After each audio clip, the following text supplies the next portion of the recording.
Jadi sabar apa sabar? Menerima segala sesuatu tanpa syarat. Ah, udah. Supaya tidak susah saya bikin bahasa sederhana. Karena selama ini bingung sabar itu seperti apa. Ya. Menerima segala sesuatu tanpa syarat. Tanpa syarat ya. Tanpa syarat. Yang kita inginkan, yang tidak kita inginkan, terima seutuhnya tanpa syarat. Nah itu, sabar itu. Praktek ya, harus praktek tanpa syarat. Nah, bagi orang yang sabar, justru ya, sesuatu yang diberikan Allah itu kepada mereka malah justru jadi berita gembira. Makanya di kajian kita sebelumnya sudah saya sampaikan, kesulitan bagi orang yang sempit sudut pandangnya malah bisa jadi beban. Tapi kesulitan bagi yang luas sudut pandangnya malah jadi tantangan. Jadi sudut pandang yang berbeda. Kesulitan yang sama bagi seseorang malah jadi beban. Kesulitan yang sama bagi orang lain malah jadi tantangan. Gitu. Gitu? Nih. Ini berapa liter nih? Ya 600 ml. Ringan apa berat? Ringan apa berat? Saya tes dulu deh. Bapak coba pegang. Ringan apa berat? Punten. Oh ringan ya. Oke ringan. Ringan Pak ya? Setuju? Gisi sini Bapak. Sini. Biasa ngadeg. Jadi tadi menurut Bapak ringan ya? Alhamdulillah. Coba. Ya. Coba tangannya gini. Nah gitu ya. Nitip ya. Jangan diturunkan sebelum ada perintah dari saya.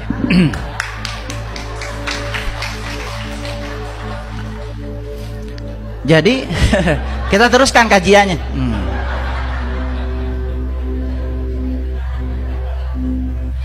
Jadi kalau segala sesuatu yang terjadi dalam hidup kita bukan sebagai berita gembira, malah membuat kita jadi ketakutan, itu tanda dan isyarat bahwa kita belum sabar sebetulnya. Gimana Pak? Oh berat juga ya. Ya, kalau terlalu lama ya daya kita menurun, itu jadi berat. Jadi kalau lama berat juga Pak ya? Kan nggak saya tambah Pak? Nggak saya tambah. Kenapa jadi berat? Tadi saya bilang, Pak, ini gimana? Ringan. Sekarang mulai berat katanya. Tuh, Pak nggak saya tambah. Setuju kan? Nggak saya tambah kok. Nggak saya tambah 3 liter. Jadi masalahnya itu bukan seberapa berat ini. Tadi ringan karena pegangnya sebentar. Sekarang terasa berat karena pegangnya kelamaan. Makanya kalau punya masalah jangan terlalu lama.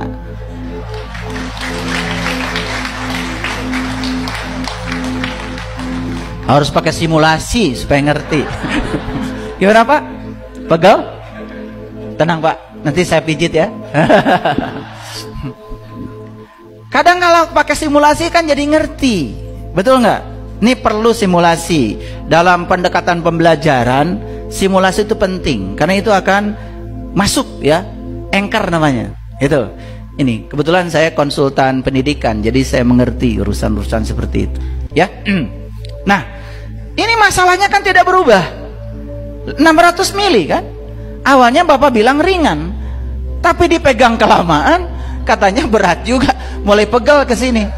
Jadi yang bikin kita pegel sebenarnya bukan seberapa besar masalah kita, tapi seberapa lama kita melekat pada masalah itu.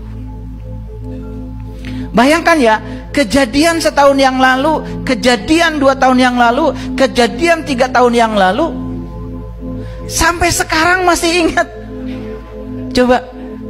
Jadi sebetulnya semakin lama kita menyimpan itu, semakin lama kita melekat pada itu, semakin menyiksa kita. Padahal itu sudah lewat beberapa tahun yang lalu.